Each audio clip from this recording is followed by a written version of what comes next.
ಇನ್ನು ಸರ್ಕಾರಕ್ಕೆ ವಾಲ್ಮೀಕಿ ಬಹುಕೋಟಿ ಹಗರಣದ ಉರುಳು ಸುತ್ತಕೊಂಡಿದೆ. ಅಧಿವೇಶನದಲ್ಲಿ ಆಡಳಿತ ಮತ್ತು ವಿಪಕ್ಷಗಳ ಮಧ್ಯೆ ಜಟಾಪಟಿ ನಡೀತಾ ಇದೆ. ಬಹುಕೋಟಿ ಹಗರಣದಲ್ಲಿ ಸಿಎಂ ನಾಜೂಕು ಉತ್ತರ ಕೊಟ್ರ. ಇಡೀ ಚರ್ಚೆ ನಡೀತಾ ಇದೆ. ಮೊನ್ನೆಯಿಂದ ವಿಧಾನಮಂಡಲ ಅಧಿವೇಶನದಲ್ಲಿ ಇದೇ ಆಗ್ತಾ ಇರೋ.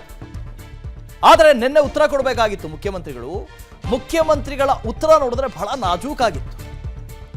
ಇದರಿಂದ ಹೊರಗೆ ಬರೋದಕ್ಕೆ ಟ್ರೈ ಮಾಡ್ತಾ ಇದ್ದಾರಾ ಅಥವಾ ವಿಷಯಾಂತರ ಮಾಡೋದಕ್ಕೆ ಟ್ರೈ ಮಾಡ್ತಾ ಇದ್ದಾರಾ? ಶಾಸಕರ ರಕ್ಷಣೆಗೆ ಮುಂದಾದರ ಮುಖ್ಯಮಂತ್ರಿಗಳು ಅಂತ. ಇಂದು ಕೂಡ ಆಡಳಿತ ವಿಪಕ್ಷದ ಮಧ್ಯೆ ಕೋಲಾಹಲ ಸೃಷ್ಟಿಯಾಗಬಹುದು ಕಲಾಪದಲ್ಲಿ. ಸರ್ಕಾರಕ್ಕೆ ವಾಲ್ಮೀಕಿ ಬಹುಕೋಟಿ ಹಗರಣದ ಉರುಳು ಸುತ್ತಿಕೊಂಡಿದೆ. ಆ ಉರುಳನ್ನು ಬಿಗಿಯೋದಕ್ಕೆ ವಿಪಕ್ಷಗಳು ಪ್ರಯತ್ನಿಸ್ತಾ ಇದೆ. ಮೊದಲ ದಿನದಿಂದ ಇವತ್ತಿನವರೆಗೆ ವಿಧಾನಮಂಡಲ ಅಧಿವೇಶನ ಆರಂಭ ಆದಾಗಿನಿಂದ ಇದೇ ವಿಷಯವನ್ನು ಎತ್ತಿ ವಿಪಕ್ಷಗಳು ಕೂಡ ಆರೋಪ ಮಾಡ್ತಾ ಇದೆ. ನಿನ್ನೆ ಮುಖ್ಯಮಂತ್ರಿಗಳು ಉತ್ತರ ಕೊಡ್ತಾ ಇದ್ರು. ನಿನ್ನೆ ಉತ್ತರದಲ್ಲಿ ನಿಜಕ್ಕೂ ಮುಖ್ಯಮಂತ್ರಿಗಳು ಎಲ್ಲೋ ಒಂದು ಕಡೆ ಸೇಫ್ ಪ್ಲೇ ಮಾಡ್ತಾ ಇದ್ದಾರಾ ಅಂತ ಅನಿಸ್ತು. ಎಲ್ಲೂ ಅವರು ಮಾಜಿ ಮಿನಿಸ್ಟರ್ ನಾಗೇಂದ್ರ ಹೆಸರನ್ನೇ ಹೇಳಿದ್ರು. ಇದಕ್ಕೀಗ ಆಕ್ರೋಶ ವ್ಯಕ್ತವಾಗ್ತಾ ಇದೆ. ಹಗರಣದಲ್ಲಿ ಕೈ ಶಾಸಕರ ಹೆಸರುಗಳನ್ನು ಯಾಕೆ ಪ್ರಸ್ತಾಪಿಸಿಲ್ಲ ಅಂತ ಕಿಡಿಕಾರಲಾಗ್ತಾ ಇದೆ. ವಾಲ್ಮೀಕಿ ಹಗರಣ ಮುಚ್ಚಿ ಹಾಕುವ ಯತ್ನ ಆಗ್ತಾ ಇದೆಯಾ? ಬಹುಕೋಟಿ ಹಗರಣ ಅಧಿಕಾರಿಗಳ ತಲೆಗೆ ಕಟ್ಟುವುದಕ್ಕೆ ನಿಂತು ಬಿಟ್ಟಿದ್ದಾರ ಮುಖ್ಯಮಂತ್ರಿಗಳು. ನಾಗೇಂದ್ರ ಮತ್ತು ನಿಗಮದ ಅಧ್ಯಕ್ಷ ದದ್ದಲ್ ಕಾಪಾಡೋದಕ್ಕೆ ಪ್ಲಾನ್ ಆಗಿದೆಯಾ? ಸಿಎಂ ವಿರುದ್ಧ ಬಿಜೆಪಿ ನಾಯಕರು ಗಂಭೀರ ಆರೋಪ ಮಾಡಿದ್ದಾರೆ. ಪ್ರಕರಣದಲ್ಲಿ ಸಿಎಂ ರಾಜೀನಾಮೆ ಕೊಡಲೇಬೇಕು ಅಂತ ಪಟ್ಟು ಹಿಡಿದಿದ್ದಾರೆ. ಸಿಎಂ ರಾಜೀನಾಮೆ ಕೊಡದಿದ್ರೆ ಅಹೋರಾತ್ರಿ ಹೋರಾಟ ಮಾಡ್ತೀವಿ ಅಂತ ಬಿಜೆಪಿ ಪಟ್ಟು ಹಿಡಿದಿದೆ. ನಿನ್ನೆ ಮುಖ್ಯಮಂತ್ರಿಗಳು ಆನ್ಸರ್ ಮಾಡಬೇಕಾಗಿತ್ತು, ಉತ್ತರ ಕೊಡಬೇಕಾಗಿತ್ತು. ಅವರೇ ಹೇಳಿದರು ಚರ್ಚೆ ಮಾಡಿ, ನೀವು ಚರ್ಚೆ ಎಲ್ಲ ಮುಗಿಲಿ, ಕೊನೆಯದಾಗಿ ನಾನು ಇದಕ್ಕೆಲ್ಲ ಆನ್ಸರ್ ಮಾಡ್ತೀನಿ, ಉತ್ತರ ಕೊಡ್ತೀನಿ ಅಂತ ಹೇಳಿದರು. ನಿನ್ನೆ ಉತ್ತರ ಕೊಟ್ಟರು ಕೂಡ ಸಿದ್ದರಾಮಯ್ಯನು. ಆದರೆ ಆ ಉತ್ತರದಲ್ಲಿ ನಾಗೇಂದ್ರ ಹೆಸರು ಪ್ರಸ್ತಾಪ ಆಗಿರಲಿಲ್ಲ, ದದ್ದಲ್ ಹೆಸರು ಪ್ರಸ್ತಾಪ ಆಗಿರಲಿಲ್ಲ. ಕೇವಲ ಅಧಿಕಾರಿಗಳು ಈ ತಪ್ಪು ಮಾಡಿದ್ದಾರೆ, ಅವರನ್ನು ಸುಮ್ಮನೆ ಬಿಡೋಕೆ ಮಾತೇ ಇಲ್ಲ, ಅಧಿಕಾರಿಗಳಿಂದಲೇ ಇಷ್ಟೆಲ್ಲ ಆಯಿತು ಅಂತ ಹೇಳಿದರು. ಸೊ ತಮ್ಮ ಸರ್ಕಾರವನ್ನು ಕಾಪಾಡೋದಕ್ಕೆ, ಶಾಸಕರುಗಳನ್ನು ಕಾಪಾಡೋದಕ್ಕೆ ನಿಂತು ಬಿಟ್ರ ಸಿದ್ದರಾಮಯ್ಯನವರು ಅಂತ ಅಹೋರಾತ್ರಿ ಪ್ರತಿಭಟನೆ ಮಾಡೋದಕ್ಕೆ ಮುಂದಾಗಿದ್ದಾರೆ. ಅಶೋಕ್ ಅವರು ಮಾತಾಡಿದ್ದಾರೆ. ಇದ್ರ ಬಗ್ಗೆ ವಿಜೇಂದ್ರ ಅವರು ಕೂಡ ಮಾತಾಡಿದ್ದಾರೆ, ಕೇಳಿ. ಕರ್ನಾಟಕದ ಇತಿಹಾಸದಲ್ಲಿ ವಿಧಾನಸಭಾ ಅಧಿವೇಶನ ನಡೆಯುವಂತ ಸಂದರ್ಭದಲ್ಲಿ ಮುಖ್ಯಮಂತ್ರಿಗಳಾದಂಥ ಸಿದ್ದರಾಮಯ್ಯನವರು ಅಧಿವೇಶನ ನಡೆಯುವಂತ ಸಂದರ್ಭದಲ್ಲಿ ಅವರ ಹೇಳಿಕೆಯನ್ನ ಮಾಡುವಂತ ಸಂದರ್ಭದಲ್ಲಿ ಆ ಡೆತ್ ನೋಟ್ ಏನಿದೆ, ಆ ಡೆತ್ ನೋಟಲ್ಲಿ ಮಂತ್ರಿ ಅಂತ ಇದೆ, ಅವರೇ ನೇರ ಕಾರಣ ಅನ್ನೋದನ್ನು ಮೆನ್ಷನ್ ಮಾಡಿದ್ದಾರೆ. ಅವರ ಆದೇಶದ ಮೇಲೇನೆ ಅಂತ ಹೇಳಿದ್ದಾರೆ. ಅದೇ ರೀತಿ ಅಧ್ಯಕ್ಷರ ಗಮನಕ್ಕೆ ನಾನು ತಂದರೂ ಕೂಡ ಅಧ್ಯಕ್ಷರು 2 ದಿನ ಸುಮ್ಮನೆ ಇದ್ಬಿಡು ಅಂತ ಹೇಳಿರೋದು ಇದೆ. ಇದೆಲ್ಲ ಬಿಟ್ಟು ಅಧಿವೇಶನದ ರೆಕಾರ್ಡ್ಗೆ ಅವೆಲ್ಲ ಹೋಗ್ಬಾರ್ದು ಅಂತೇಳಿ ಕುತಂತ್ರ ಮಾಡಿ ಒಬ್ಬ ಮುಖ್ಯಮಂತ್ರಿ ಆದಂಥವರು ಇಡೀ ಸದನವನ್ನು ತಪ್ಪು ದಾರಿಗೆ ಎಳೆದಿದ್ದಾರೆ. ಅಂದರೆ ಮುಖ್ಯಮಂತ್ರಿಗಳು ಈ ಪ್ರಕರಣವನ್ನು ಮುಚ್ಚಾಕುವಂಥ ಷಡ್ಯಂತ್ರವನ್ನು ಮಾಡಿರೋದು ಸ್ಪಷ್ಟವಾಗಿ ಕಾಣ್ತಾ ಇದೆ. ಡೆತ್ ನೋಟಲ್ಲಿ ಮಂತ್ರಿ, ಅಧ್ಯಕ್ಷ ಅನ್ನೋದು ಮೆನ್ಷನ್ ಆಗಿದೆ. ಆದರೂ ಕೂಡ FIR ಅಲ್ಲಿ ಅವ್ರ ಹೆಸರೇ ಸೇರಿಸಲ್ಲ. 40 ದಿನ ಆದರೂ SIT ಅವರು ಅವ್ರನ್ನ ತನಿಖೆಗೆ ಕರೆಯಲ್ಲ.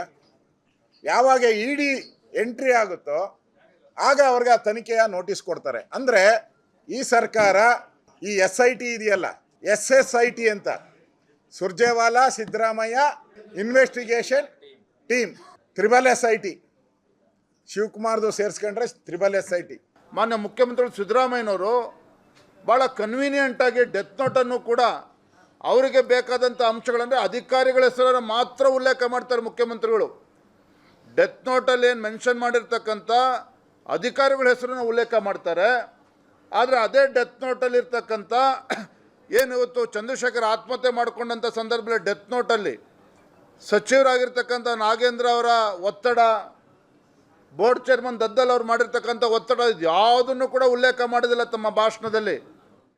ಇದ್ರ ಬಗ್ಗೆ ಮಾರುತಿ ಪಾವಗಡ ಡೀಟೇಲ್ಸ್ ಕೊಡ್ತಾರೆ, ಮಾತಾಡ್ಸೋಣ. Good morning Maruti. ನಿನ್ನೆ ಮುಖ್ಯಮಂತ್ರಿಗಳು ಉತ್ತರ ಕೊಡ್ತಾ ಇರುವಂಥ ಸಂದರ್ಭದಲ್ಲಿ ಬಹಳ ಆಶ್ಚರ್ಯ ಆಯಿತು. ಆ ಡೆತ್ ನೋಟ್ನಲ್ಲಿ ಮೌಖಿಕ ಆದೇಶದ ಮೇರೆಗೆ, ಸಚಿವರ ಮೌಖಿಕ ಆದೇಶದ ಮೇರೆಗೆ ಅಂತ ಇದೆ. ಸೊ ಸಚಿವರಂತೂ ಉಲ್ಲೇಖ ಆಗಿದೆ. ಅಲ್ಲಿ ಸಚಿವರ ಬಗ್ಗೆ ಮಾತಾಡೋದಿಲ್ಲ. ಇಡೀ ಕಸ್ಟಡಿಯಲ್ಲಿ ಈಗಾಗಲೇ ಇದ್ದಾರೆ ಸಚಿವರು, ಆದರೆ ಅವ್ರ ಬಗ್ಗೆ ಮಾತಾಡೋದಿಲ್ಲ. ಕೇವಲ ಅಧಿಕಾರಿಗಳ ತಲೆ ಕಟ್ಟೋ ಕೆಲಸ ಆಗ್ತಾ ಇದೆಯಲ್ಲ ಇಲ್ಲಿ ಅಂತ. Very good morning. ಮೊನ್ನೆಯಿಂದ ನಡೀತಾ ಇರುವಂತಹ ಮಳೆಗಾಲದ ಅಧಿವೇಶನದಲ್ಲಿ ಸರ್ಕಾರಕ್ಕೆ ಹುಸಿ ಮುಟ್ಟಿಸಬೇಕು ಅನ್ನುವಂತ ಒಂದು ಲೆಕ್ಕಾಚಾರದಲ್ಲಿ ವಿಪಕ್ಷಗಳು ಎಲ್ಲಾ ರೀತಿಯಿಂದಲೂ ಕೂಡ ಸಿದ್ಧತೆಗಳು ಮಾಡ್ಕೊಂಡಿದ್ದಾವೆ. ಅದೇ ರೀತಿಯಾಗಿ ಸದನದ ವರೆಗೂ ಕೂಡ ಪ್ರತಿಭಟನೆಯನ್ನ ಮಾಡಿದ್ರು.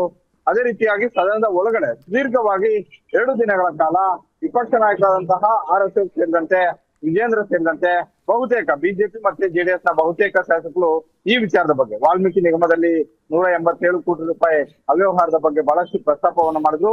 ಅದೇ ರೀತಿ ಚಂದ್ರಶೇಖರ್ ಅವರು ಬರೆದಿರುವಂತಹ ಒಂದು ಡೆತ್ ನೋಟ್ ಅಲ್ಲಿ ಯಾವೆಲ್ಲ ವಿಚಾರಗಳನ್ನ ಪ್ರಸ್ತಾಪ ಮಾಡಿದ್ದಾರೆ, ಎಷ್ಟು ಮಾತ್ರ ನಾಗೇಂದ್ರ ಅವರ ಪಾತ್ರ ಇದೆ, ಇದರ ಹಿಂದೆ ಇರುವಂತಹ ಕಾಂಗ್ರೆಸ್ ಹೈಕಮಾಂಡ್ ಇಂದ ಹಿಡಿದು ರಾಜ್ಯದಲ್ಲಿ ಇರುವಂತಹ ಸಿದ್ದರಾಮಯ್ಯ ಮತ್ತೆ DK ಶಿವಕುಮಾರ್ ಅವರ ಒಂದು ಪಾತ್ರ ಏನು ಅನ್ನುವಂಥದ್ದನ್ನ ತಮ್ಮ ಭಾಷಣದಲ್ಲಿ ಪ್ರಸ್ತಾಪ ಮಾಡುವಂತ ಒಂದು ಕೆಲಸವನ್ನ ಮಾಡಿದ್ರು. ಅದೇ ರೀತಿ ಇಲ್ಲಿ ಮುಖ್ಯಮಂತ್ರಿ ಸಿದ್ದರಾಮಯ್ಯ ಅವರು ಶಾಸಕರು ಈ ಚರ್ಚೆಯಲ್ಲಿ ಭಾಗವಹಿಸಿದ ಬಳಿಕ ಉತ್ತರವನ್ನು ಕೊಡುವಂತಹ ಒಂದು ಸಂದರ್ಭದಲ್ಲಿ ನಾಗೇಂದ್ರ ಅವರ ಹೆಸರನ್ನ ಪ್ರಸ್ತಾಪ ಮಾಡ್ಲಿಲ್ಲ ಅನ್ನುವಂತ ಒಂದು ವಿಚಾರ ವಿಪಕ್ಷಗಳ ಅಸಮಾಧಾನಕ್ಕೆ, ವಿಪಕ್ಷಗಳು ಗರಂ ಆಗೋದಕ್ಕೆ, ವಿಪಕ್ಷಗಳು ಸದನದ ಬಾವಿಗಿಳಿದು ಧರಣಿ ಮಾಡೋದಕ್ಕೂ ಕೂಡ ಕಾರಣ ಆಗಿತ್ತು ಆ ಒಂದು ಹೇಳಿಕೆ. ಆದ್ರೆ ವಿಪಕ್ಷಗಳ ಒಂದು ನಿರ್ಣಯ ಏನಿತ್ತು ಅಂತ ಹೇಳಿದ್ರೆ ವಿಪಕ್ಷಗಳು ಕೇವಲ ಧರಣಿಗಷ್ಟೇ ಸೀಮಿತ ಆಗ್ಬಾರ್ದಾಗಿತ್ತು.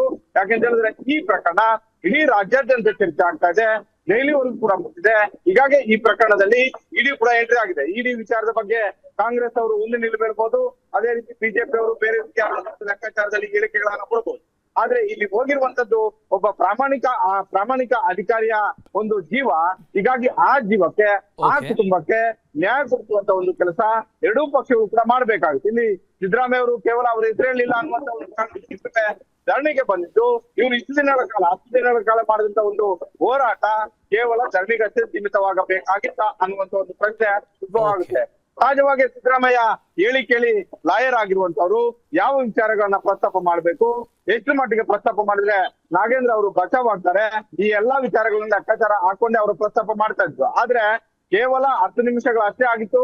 ಹೀಗಾಗಿ ವಿಪಕ್ಷಗಳಿಗೆ ಬಹಳಷ್ಟು ಅವಕಾಶಗಳಿತ್ತು. ಸದನದ ಒಳಗಡೆ ಸಿದ್ದರಾಮಯ್ಯ ಸೇರಿದಂತೆ ಕಾಂಗ್ರೆಸ್ ಸರ್ಕಾರ ಮಾಡಿರುವಂತ ಈ ತಪ್ಪುಗಳನ್ನ ಯಾವ ರೀತಿಯಾಗಿ ಎತ್ತಿಡಬೇಕಾಗಿತ್ತೋ ಆ ರೀತಿಯಾಗಿ ಎತ್ತಿಡಿಯೋದ್ರಲ್ಲಿ ವಿಪಕ್ಷವೂ ಕೂಡ ವಿಫಲ ಆಯ್ತು ಅಂತ ಹೇಳ್ಬೋದು.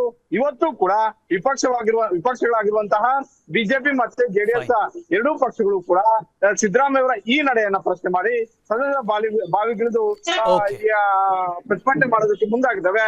ಒಟ್ಟಾರೆ ಈ ಪ್ರಕರಣವನ್ನ ನೋಡ್ತಾ ಇದ್ರೆ ಆ ಕುಟುಂಬಕ್ಕೆ ನ್ಯಾಯ ಸಿಗುತ್ತೆ ಇಲ್ವೋ ಗೊತ್ತಿಲ್ಲ.